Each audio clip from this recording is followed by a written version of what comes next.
ए शांता बहन, आओ आओ, आज बड़े दिनों बाद याद आई। भैया 4 किलो बिरयानी पैक कर दो। आज घर में मेहमान आए हैं, उनसे तुम्हारी बिरयानी की खूब तारीफ की है मैंने, तो कह रहे आज टेस्ट करवाई दूं।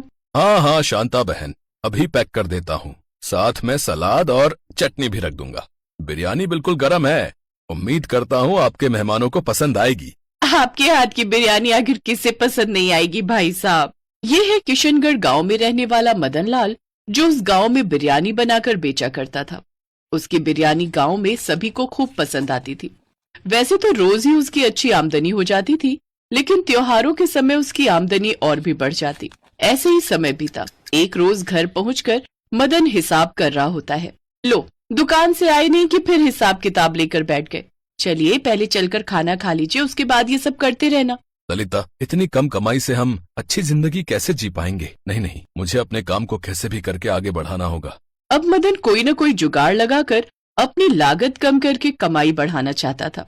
इसके लिए उसने बिरयानी में महंगे चावल की जगह राशन के सस्ते चावल डालने शुरू कर दिए। अरे भाई, ये चावल तो बहुत छोटे लग रहे हैं और स्वाद भी इनका अलग है।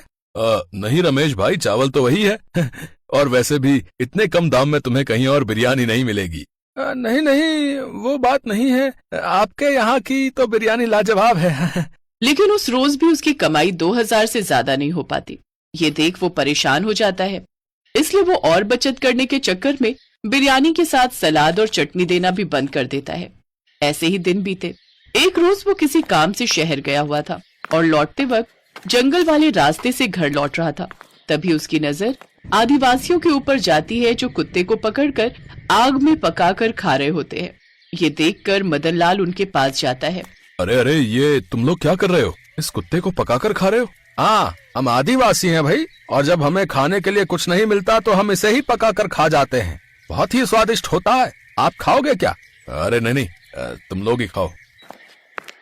बाजार में चिकन कितना महंगा मिलता है, कितने पैसे तो उसी में बर्बाद हो जाते हैं। तो क्यों ना मैं भी इनकी तरह बिरयानी में कुत्ता डालकर बेचूं। वैसे भी लोगों को तो मांस खाने से मतलब है, फिर वो चाहे मुर्गे का हो या कुत्ते का। ऐसा सोचकर अगले ही दिन मदन लाल जंगल की ओर जाता है और थोड़ी सी बोटी डालकर कुत्ता पकड़ लाता है। फिर उसे काट कर ले आता है और अगले दिन उसी में बिरयानी बनाकर सबको खाने को देता है। जिसे खाने के बाद एक ग्राहक उससे कहता है, अरे मदन भाई, ये क्या, ये बिरयानी में तो एक भी लेग पीस नहीं है। ऊपर से इसका स्वाद भी कुछ अटपटा सा है। अरे अब जरूरी तो नहीं ना कि हर रोज आपको लेग पीस ही मिले। जो बना है उसे खा लो। तभी वहाँ शांता बहन आ जाती है। आओ आओ शांता बहन, बड़े दिनों बाद आई हैं आप। क्या करें मदन भाई, अब महंगाई भी तो इतनी बढ़ गई है। अब रोज रोज तो बिरयानी खाई नहीं जा सकती। अच्छा, अब 2 किलो बिरयानी पैक कर दो। उस दिन मदन लाल खुश था। कम लागत लगने से उसकी ज्यादा कमाई हो गई थी। शांता जब वो बिरयानी लेकर घर आती है और अपनी बेटियों को खाने को देती है, तो उन्हें उसमें से एक अजीब सी स्मेल आती है। छी माँ, इसमें तो कितनी बदबू आ रही है। दिखा तो, आय हाय कितनी गंदी बदबू है। मैं अभी से फेंक कर आती हूँ। शांता बिरयानी बाउल में लिए बाहर जाती है। तभी एक आदिवासी आदमी उससे टकरा जाता है। नजरों में कोई खराबी है क्या, जो देखकर नहीं चला जाता? माफ करना माई, कल से भूखा हूँ, कुछ खाया नहीं है। आपके पास कुछ खाने को है तो दे दो। ये बिरयानी इसे ही दे देती हूँ। वैसे भी पैसे देकर खरीदी है, तो बेकार में फेंकने से अच्छा है कि इसे ही खाने को दे दूं। कम से कम बदले में दुआएं तो देगा। अच्छा ये लो, चिकन बिरयानी खा लो। चिकन बिरयानी?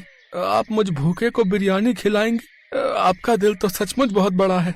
उस बिरयानी को जैसे ही उस आदमी ने अपने मुंह में डाला तो उसने कहा, क्यों मजाक करती हो बहन जी? ये कुत्ता बिरयानी देकर इसे चिकन बिरयानी कह रही हो? ये क्या बकवास कर रहे हो? मैं एक आदिवासी हूँ। जंगल में कुछ न मिलने पर कुत्ता भी पकाकर खा जाते हैं, इसलिए मुझे अच्छे से पता है कि इसमें डाले हुए पीस कुत्ते के हैं। ये सुनकर शांता गुस्से में आ जाती है। उधर घर जाने से पहले मदन लाल उस दिन भी जंगल से कुत्ता मारकर बोरे में डालकर घर लाता है और घर के पीछे छुपकर उसे लाकर काट रहा होता है। छी, ये आप क्या कर रहे हैं? इसका मतलब आप बिरयानी में कुत्ता डालकर? हे भगवान, आपको शर्म नहीं आई लोगों को धोखा देते हुए? चुप कर तू, धंधे में हर चीज जायज है, समझी? आज भी मैं दुकान में कुत्ता बिरयानी बेच कर आया हूँ और ये देख मेरी कितनी कमाई हुई है, देख। फिर वो दोनों घर के अंदर चले जाते हैं। कुछ देर बाद उनके घर के बाहर लोगों की भीड़ लग जाती है। अरे इतने सारे ग्राहक यहाँ, लगता है इनको वो बिरयानी कुछ ज्यादा ही पसंद आ गई। तभी तो घर तक लेने आ गए। अभी नहीं, देखिए कल मिलेगी। अब आपको कल मिलेगी चिकन बिरयानी। अच्छा, चिकन बिरयानी या कुत्ता बिरयानी? अरे बिल्कुल सही कह रही है वो। है तुम्हारे हाथ की बिरयानी खाकर मुझे सुबह से उल्टियां हो रही हैं। और मुझे तब से दस्त लग गए। भाई साहब जरा यहाँ आना तो। उस आदिवासी आदमी को वहाँ देख मदनलाल हैरान रह गया। इसे अभी के अभी पुलिस के हवाले कर देते हैं। इसे ऐसे नहीं छोड़ना चाहिए। खाने में इतनी मिलावट कर रहा है ये। सब मदन को पकड़ कर ले जाने वाले होते हैं कि तभी वहाँ ललिता आ जाती है और वो सबसे अपने पति के किए की माफी मांगती है। मदनलाल को भी अपनी गलती का एहसास हो जाता है और वो भी सबसे माफी मांगता है। गांव वाले उन दोनों पर दया खाकर उन्हें माफ कर देते हैं, लेकिन मदन अपने लालच के चक्कर में अब अपनी बिरयानी की दुकान से हाथ धो बैठता है, क्योंकि अब कोई भी ग्राहक उसके यहाँ आना पसंद नहीं करता था।